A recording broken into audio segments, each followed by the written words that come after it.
para te falar sobre o Vasco da Gama e mais polêmica envolvendo a possibilidade de Leila Pereira comprar o Cruz Maltino. E a especulação ganhou ainda mais força quando da notícia de que a delegação do Vasco viajou para Fortaleza para o confronto contra o Lion na noite dessa quarta-feira a bordo do avião de Leila Pereira. Você sabe que a Leila comprou 2 aeronaves e ainda está pensando em comprar uma terceira, e essas aeronaves têm sido utilizadas como fretada, através do fretamento para equipes de futebol do Brasil. Pois bem, o Vasco embarcou nessa terça-feira do Rio à capital cearense a bordo do Embraer PLS 9002 E290, uma das aeronaves de Leila Pereira.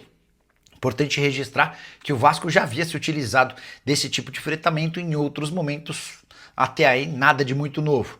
Mas nas redes sociais o barulho foi muito grande porque se noticiou na semana passada que o Vasco pegou 80 milhões de reais emprestados com a Crefisa, e se não houver o pagamento desse dinheiro daqui a 3 anos, a Crefisa pode adquirir até 10% das ações da SAF vascaína. Só para completar, o presidente BAP pôs ainda mais lenha nessa fogueira. O dirigente rubro-negro afirmou o seguinte, abre aspas: temos um caso de conflito clássico aí. Detalhe, isso foi anunciado no dia em que o Vasco perdeu por 3-0 para o Palmeiras em 20 minutos. O conflito clássico de interesses na visão do BAP se dá com a presidente do Palmeiras emprestando dinheiro para um dos clubes da Série A. O que você pensa sobre o tema? Queria, antes de mudar de assunto, só colocar a nota emitida pelo Vasco detonando o presidente do Flamengo, abre aspas para o Vasco. O Vasco repudia frontalmente a postura do presidente do Flamengo por fazer insinuações e ilações irresponsáveis e completamente desconexas da realidade em relação a temas que nada dizem respeito à instituição da qual é mandatário. E você, de que lado tá nessa história toda, já usa o espaço para comentário e registra a sua opinião, beleza? Dia de Vasco e Fortaleza, né? Na verdade, Fortaleza e Vasco. Fortaleza que vem de uma vitória muito boa, importante, né? Contra a Juventude, lá no Alfredo Jaconi, e deu uma melhorada na tabela do campeonato. Apenas uma melhorada, porque ganhou esse jogo fora, mas ainda permanece lá na zona de rebaixamento. Hoje, o Fortaleza é treinado pelo Palermo, né, o centroavante argentino, que fez sucesso jogando com a camisa do Boca Juniors. Hoje é um time completamente diferente, apesar do excelente trabalho que fez o Vojvoda. A minha experiência de futebol me diz que todos os times do Campeonato Brasileiro, seja ele primeiro colocado, seja ele último colocado, sempre é muito forte quando joga em casa. E o Fortaleza não é diferente. O Castelão, Fortaleza, o estado do Ceará, a cidade de... o estado de Fortaleza, o estado de Fortaleza, a cidade de Ceará e o Castelão tem uma temperatura alta, é sempre muito quente, sempre muito difícil jogar lá.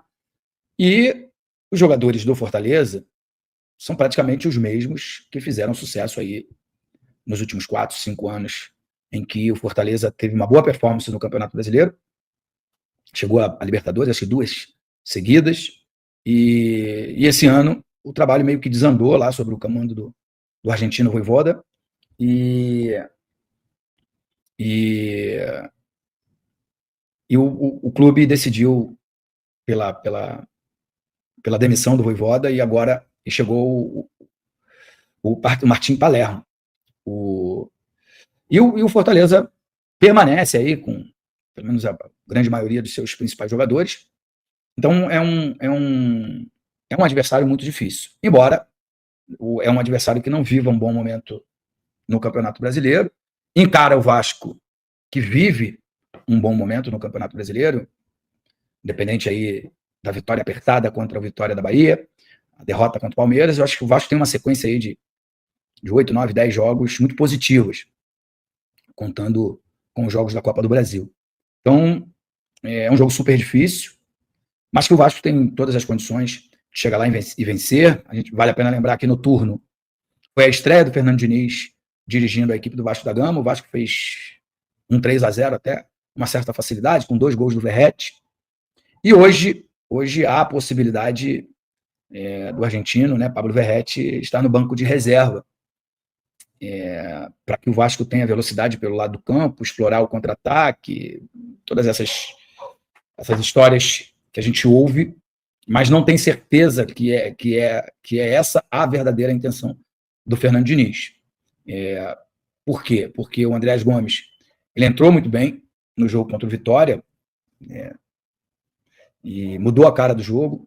Quando o Vasco perdia por 2-1, ele entrou no lugar do Verratti, o Ryan foi para centroavante, e o colombiano ali pela ponta direita fez um verdadeiro salseiro, ajudou o Vasco a conseguir a sua vitória. E estão especulando que pode haver essa mudança, né? Com o Piton voltando à lateral esquerda, o Cuesta e o Robert Renan formando a dupla de zaga, o Mita na direita, e lá na frente o Ryan no lugar, o Ryan de centroavante no lugar do Pablo Verratti, uma vez que o Andreas Gomes vai ganhar a oportunidade de ser titular. Isso é o que estão especulando, né? Dizem que o Fernando Diniz gostou muito do segundo tempo contra o Vitória e ele pretende fazer essa mudança. Hoje me perguntaram na academia o que eu achava, eu disse que a melhor pessoa para responder isso é o Fernando Diniz, porque convive no dia a dia e é dele a responsabilidade de pôr em campo um time, o melhor time, um time que possa ser forte, competitivo, e que leve o Vasco à vitória. A vitória é essa que, se acontecer, né, na noite de hoje, vai aproximar o Vasco lá do pelotão da frente, né, uma vez que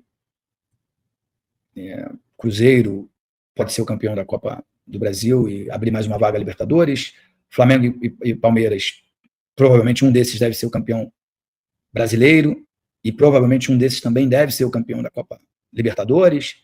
Então, tudo leva a crer que a gente pode ter G7, G8. E o Vasco, hoje, na 11ª colocação, pode sim sonhar com essa vaga Libertadores, embora eu entenda que, a partir do momento que o Vasco conseguir chegar aos 45 pontos e não tiver mais nenhum risco de rebaixamento, o Vasco tem que começar a preparar a equipe para o duelo contra o Fluminense na Copa do Brasil, porque faltam 4 jogos apenas, para uma conquista gigantesca, que aí sim levaria o Vasco diretamente a Libertadores e fora a premiação. Então, Obrigado, Rodrigo. Grande abraço, meu amigo. Saudade de você. O Rodrigo Dinamite está mandando uma mensagem aqui bem carinhosa. Eu acho que seria uma coisa muito positiva para o nosso querido clube. Hoje, alguns noticiários tinha algumas. Os noticiários mostravam a briga da Leila Pereira com os dirigentes do Flamengo, né?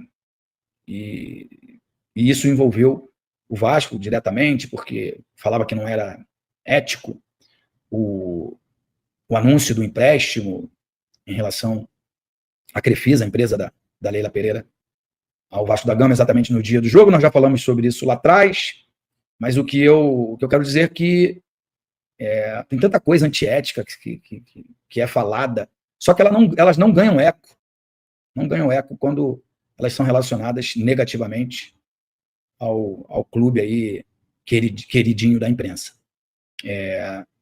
Então, assim, respeitem o Vasco. Acho que o Vasco tem todo o direito com as garantias que o Vasco tem em termos de contrato, de buscar o melhor negócio para o Vasco, assim como todos os clubes fazem. Então, não cabe a outros clubes que só pensam única e exclusivamente neles criticarem o Vasco. A live não é sobre isso. A live é para falar do jogo de hoje, que é um jogo muito difícil, mas é um jogo possível de que o Vasco consiga. Família, ficamos aqui com aquele giro de notícias importantes e atualizadas do maior clube brasileiro. Agora quem tá falando realmente dele, a gente tá falando realmente do Vasco da Gama, que joga daqui a pouco contra o Fortaleza. Pra você ficar por dentro do YouTube e não perder nada, chega aqui deixando aquele like maroto, inscreva-se no canal, ativa o sino das notificações pra você ficar por dentro de todas as atualizações do maior clube brasileiro. Agora quem tá falando realmente dele, o Vasco. Valeu, um grande abraço, até o próximo vídeo, fui!